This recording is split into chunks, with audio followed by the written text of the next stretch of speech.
Well, good morning.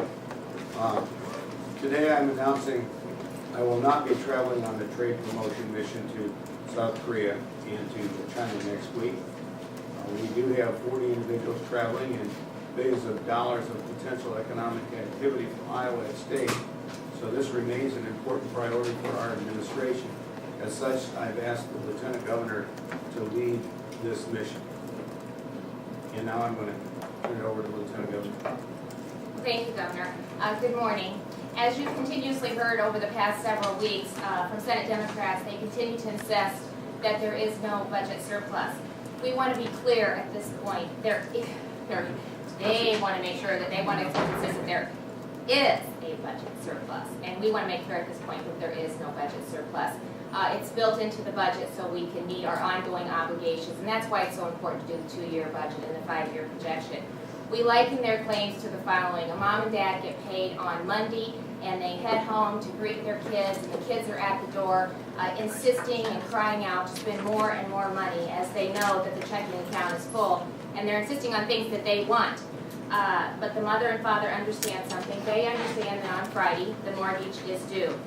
In these situations, everyone knows the parents and families have to make sacrifices, and sometimes they are tempted also to spend more money. But ultimately, they look out for the well-being, the long-term financial, and the best interests of the family.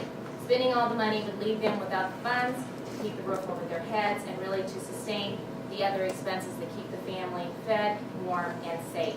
That's what occurs on July 1st. The bills come due for the reckless, irresponsible spending of the legislature. The budget that we have presented fixes these practices, and we look forward to the future and the long-term well-being, but we cannot ignore the past and without a plan to correct it. To do so would prolong the problem and violate an honest budget that would end the games and the gimmicks that lead to an unsustainable budget. And of course, in order to resolve the budget issues, I will remain in Iowa, working with my Chief of Staff and Director of Department of Management, and they have been meeting regularly with Senator Branstad for the last several weeks. And we have basically reached agreement with the House Republicans on a budget that does not exceed $6 billion, but we've indicated a willingness to negotiate with the Senate Democrats and some of their priorities within those limits that keep spending levels less than revenue. That's important, that we spend less than we take in.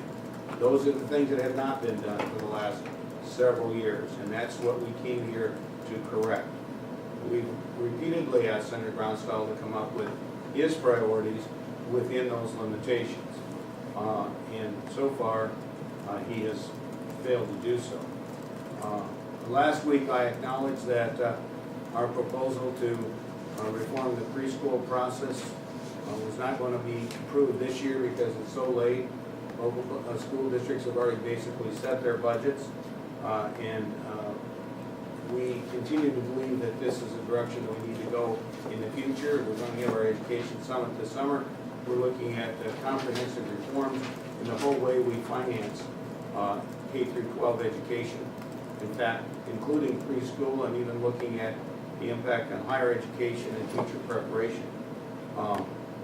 Last week we also acknowledged that our corporate income tax reduction would likely not be approved this year, although I think that's critically important for the future as we work to make Iowa more attractive for business development and jobs.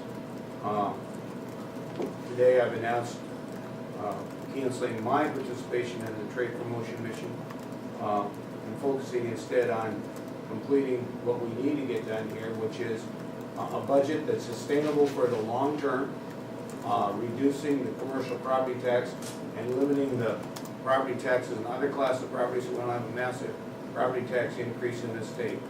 So we've taken a number of issues off the table, and we've tried to put together a plan that we think is clearly sustainable and willing to accommodate priorities of the Senate Democrats. But in the past 2 weeks, there's been several meetings, but they continue to insist on spending more than the state is taking in.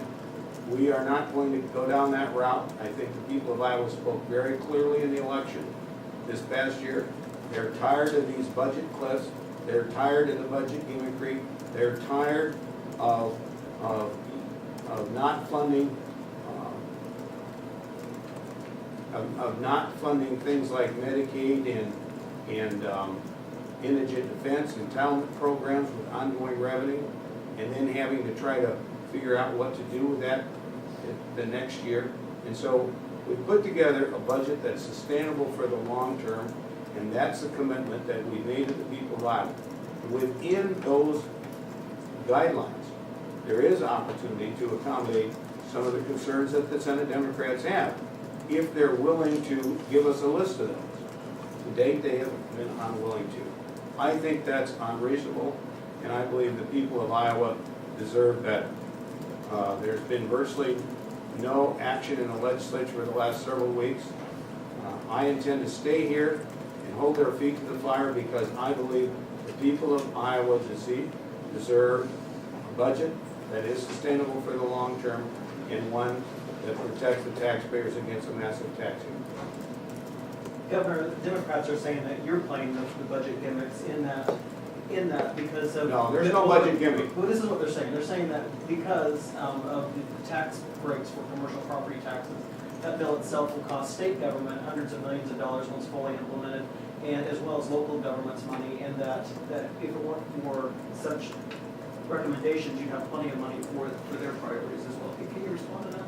Yeah, it's interesting that today in the Des Moines Register, there's a column from Jim Conlon, spouse of the Democratic candidate for the United States Senate. I would encourage you to read it. I think he spells it out very clearly. What he says is the gimmick is the present system that we have, and my proposal corrects it. And I think if you read that very carefully, you will see that what our proposal is it restores stability and fairness to the property tax system. It's not fair to those people who have commercial property, or to the renters that are renting apartments, that they're paying more than twice as much in property taxes than somebody else. And some people, because of some of the other gimmicks that are available for local governments, are paying nothing. And so if you want to talk about gimmicks, our proposal is designed to restore fairness and equity. And it also is fair to local governments, because if we put together the figures on this that shows that with the state providing, and we phase in the 60% for the existing. And remember, property taxes are paid a year late. So the first impact on local governments is in fiscal year 2014, and we phase in from 50 million to 250 million over that 5-year period. And that's why we have a 5-year budget projection, because this is all sustainable in the budget we've put together. So I think if people look at it in a fair and objective way, as Mr. Conlon has, he's certainly not a partisan Republican. He has come to that conclusion, and I think most other Iowans that look at it would come to that same conclusion. It's not easy, and we acknowledge that commercial property tax has been a tough issue that's been around for 30 years and never been addressed. But we can no longer afford to ignore it, especially in light of what's happened through the productivity formula to valuations on ag and residential. Because left alone, we'll see a massive property tax increase on all classes of property over the next 5 years, something that Iowans can't afford. To put a finer point on this question, I wasn't asking about the proposal, I was asking about give and take and compromise. Sort of using your analogy, it's like mom and dad bought a Lexus and the kids in the back seat want to go to school. Well, first of all, let me just say this. If you look at our proposal, it's a very fair, it is a very affordable proposal. It only requires of state revenue $50 million in fiscal year 2014.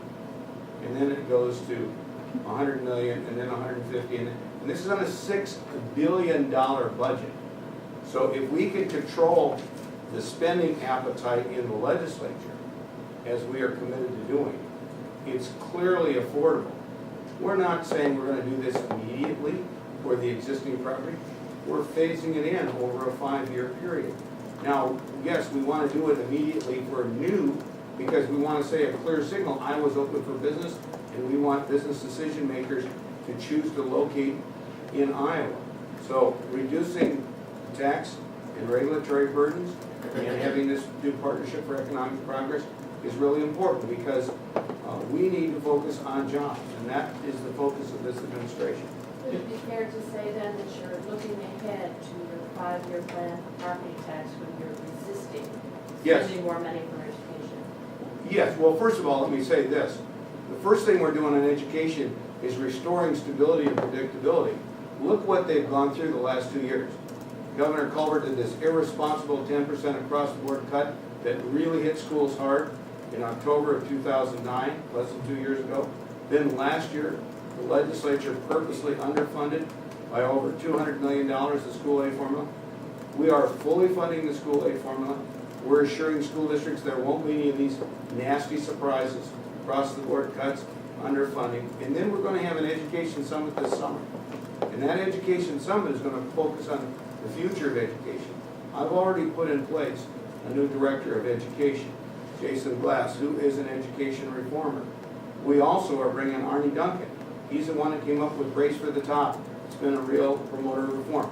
We are not going to continue to do the same old thing in terms of funding education in this state, because we are not happy with the results.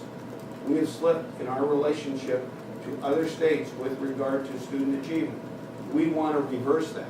We want to set the goal of being best in America again. And that means we've got to do things dramatically better and different. Better way of preparing teachers, better way of compensating teachers, a new way of funding education. And so, but we want something that's going to be accountable and gets results, not just throwing money at it. That's the difference. You indicated you reached agreement with the House Republicans to spend a little less than $6 billion. That required $160 million of your budget proposal to be reduced. Well, where are you reducing your proposal? Can you give us the specifics there? Okay, well, first of all, let me say, they figured a little different than we did. The money from the tobacco tax that was passed a few years ago, they are not counting that as general fund because it's in a special tobacco trust fund. But isn't that So that's about 100 million. That's about 100, David, what is that about? That's about 100 million. That's about 100 million. It's a direct pass. So we are now within about 25 million of our proposed budget. Now, we've also done some things, and I give Chuck Palmer and his people some credit. The Medicaid costs that we estimated back in December have turned out, our experience in recent months has been better in Medicaid, and consequently, we feel the estimate on Medicaid has been reduced somewhat, and still we feel it's a realistic estimate of the cost of Medicaid in fully funding Medicaid.